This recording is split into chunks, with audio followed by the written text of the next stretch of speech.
Hey guys. We haven't talked to you since the Florida game. What did you guys do so well in the third quarter to kind of Just, control the game? Ira, early in the game we just made some critical mistakes, and sometimes you make mistakes and you get the ball down and go to the next play. Those mistakes turn into touchdowns. Whether it was one guy, whether it was a group of guys, and guys wanted so much to play so well, there early in the game, but just proud of the overall fight. Obviously we gave up way too many plays, too many points, but did enough to win the game in the end. But definitely, it was more of, there were a few things that we adjusted, but for the most part it was just to refocus on what was important, how we needed to play certain sets. Were the mistakes early communication for the most part? No, more just biting on actions that their keys told them not to, or I could have done a better job with them too, and just things that we probably should have had doubled. They became one-on-ones, and then even the one-on-one wasn't great with the technique, so that was a big part of it. Out of the locker room in the second half, were you guys more aggressive with the approach of the defense? And if so, how do you balance when to be versus when not to be? Yeah, I mean, there's a plan and there's a reaction to what the initial plan was. There's all those things constantly in a game. We're just trying to make sure we get stop after stop after stop, and everything we call is to try to do that. We had Jammie at boundary safety for a little bit, and tried to use him to the best we could, but he was in a little bit different spot, and then on third down, just with the guys we had out there, we made sure that, we tried to just maximize the guys we had out there in different spots. We had a little bit more coverage grouping. Greedy and Kevin were out there together for the first time. So just tried to play to the strengths of the guys that we had, and then, in the second half, tried to play it a little bit more of, regardless of the strengths, just who I knew that we were, and our guys responded. We did what we had to do to win the game, but definitely want to play better. How has Shaheem grown in real time this year? He came out of camp, and last year Pack played a bunch for us. He was in Shaheem's role. Coming out of camp, Pack had a good camp. I thought Shai had a better camp. I thought the investment in him was going to be worth it. That came at Pack's expense. Shai got all of his reps this year, and I thought it was worth the investment. Obviously, Friday night he played the most plays he played, and he made some mistakes early, but we saw the benefits of the whole year. And he's going to be a really good player in our football program. He already is. But to see him make some of those range plays he made, and our safeties, they're going to make plays in the run game. They're going to blitz. They're going to overlap. They're going to be in man coverage. They're going to do a little bit of everything. But I thought he really made the most of his opportunity Friday night. When Pack did get in there, it seemed like he knew what to do. Like, he's obviously been paying attention. Yeah. Well, Ira, part of winning football is, when you get to the next guy, whether that's the third guy or the fifth, whatever that is at any position. We saw it with Pat Payton early this year.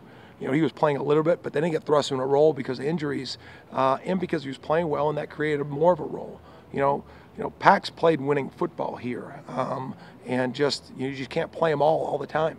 His opportunity came, and he was ready for it, and came out there and made some critical plays in the fourth quarter to help us win the football game. What has Jammie Robinson just meant to you as a coach and meant to this defense overall, I guess? Yeah, he's been really impactful, Corey. We've identified. It's funny, you're going back now and watching, just film to educate you on what you saw, what's real, what isn't. That helps you evaluate in the future. And Jammie's everything I hoped he was from a player. He was a guy that never played really safety. He was a nickel at South Carolina. So when we moved him, it was just because, okay, I've watched this kid play enough. Like, he'll answer a lot of things back there, and just he's done a lot for us. And he's been pretty unselfish through it all. Of just, Jammie, I need you to go do this. Yes. You should do this. Has it been perfect? No, but most of my relationships with great players isn't always perfect, because you're going to try to help them get where they want to go, which means they have to do some things that they don't really want to do, but they know they have to do. And it's our job to help them get there. So, he's come a long ways. His attitude's been tremendous, and he's meant a lot to me, just to see his individual growth and see how much that means to his mom and his family. When you guys were looking at the portal, like, how big is that conversation? Like, coach, you, position coach, and how many people are involved in that? It's not super organized the way it's set up now, not for our staff, but just nationally. There's certain dates guys can go in, there's certain dates they can't go in, and then there's constant word of mouth of this guy. And so it's really like we're all at the front line. And the minute a position coach watched somebody, but sometimes I watch them first. Sometimes Mike did, and Mike hits me up, or I hit Mike up, or then I go to the position coaches, you know what I mean? Or it's somebody on offense saying, hey, this is a DB, or me saying, hey, I got a wide out, and it's just being super organized, and it goes back to just the fundamentals of our staff. We work really hard, and we don't like to fail, and we're going to do everything we can every day to try to make sure that we're seeing as many guys as possible and just making sure you're organized. And I think the hiring of Derek Ray has helped because it's offered you another group of eyes that see it the way we do, and so add them to the mix. So it's just more manpower. You just got to make sure it's all organized and you're all looking for the same thing, and you're ready to, because this thing moves really fast. And the only way to move fast is to make sure you do the work, because it's always about evaluating before it's about recruiting. If it's the other way, you're going to make mistakes.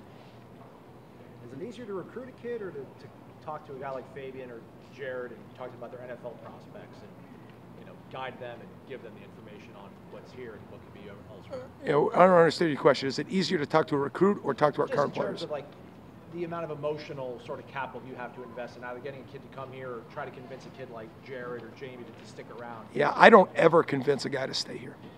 And when he asks me, I won't even tell him what to do.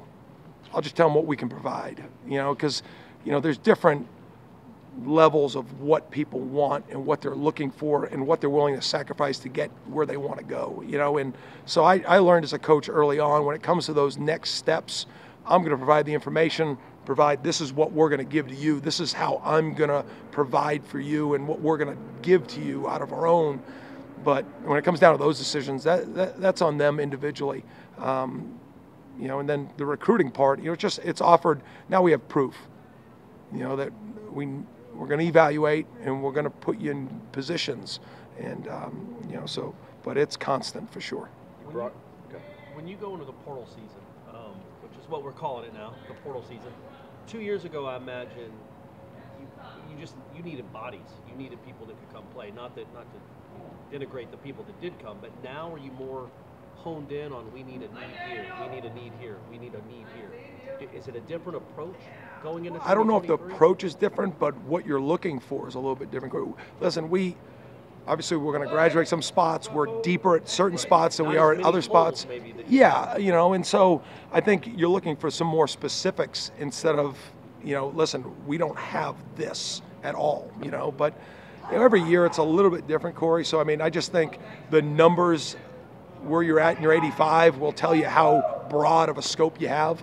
Right now, I feel pretty specific about what we look for right now. You brought up having proof when you're talking to recruits. How much has that changed the conversations here in the last 3 months?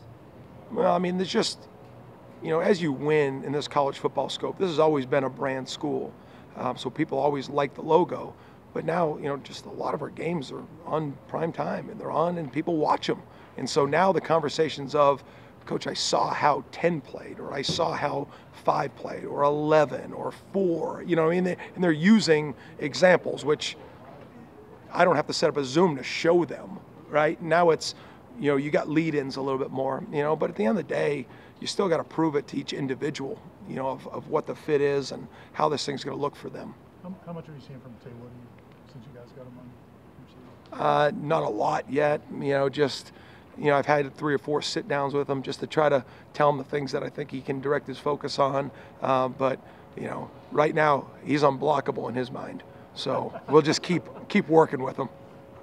The young defensive linemen you guys have, not all of them got a ton of playing time. Some did. Yeah. But you got, Josh, I think, had the most tackles for loss of any freshman in the conference. Pat wins defensive rookie of the year. How excited are you about those young defensive linemen? Yeah, really excited. They played for a reason. I already made a statement. Josh played against Louisville, and it did not look like the Josh Farmer that we know we would have, but that's part of it. You hope you get the program in place that you don't have to see those growth examples in game time. You go through it out here, but sometimes your program gets depleted in a way that those guys are going to play, and they're going to learn through failure and success. And, we've had the ability, I thought Daniel Lyons probably in other years could have played some more. But now we've held him, and now he's got a bowl game to be able to help us in. Same thing with Omar Graham. You know, they've played 3, now we've got them a 4th, and now they get to go get an experience and get to go practice for 4 or 5 weeks, so knowing they get a chance to have a role, you know, whatever that role that's going to be. So, you know, and we played a lot of freshmen around here, you know, and the ones that played usually deserve to play, but some guys were forced into action. But it's good to be able to have it, and the system's in place now, but the work is constant. Thank you, Adam. Good guys.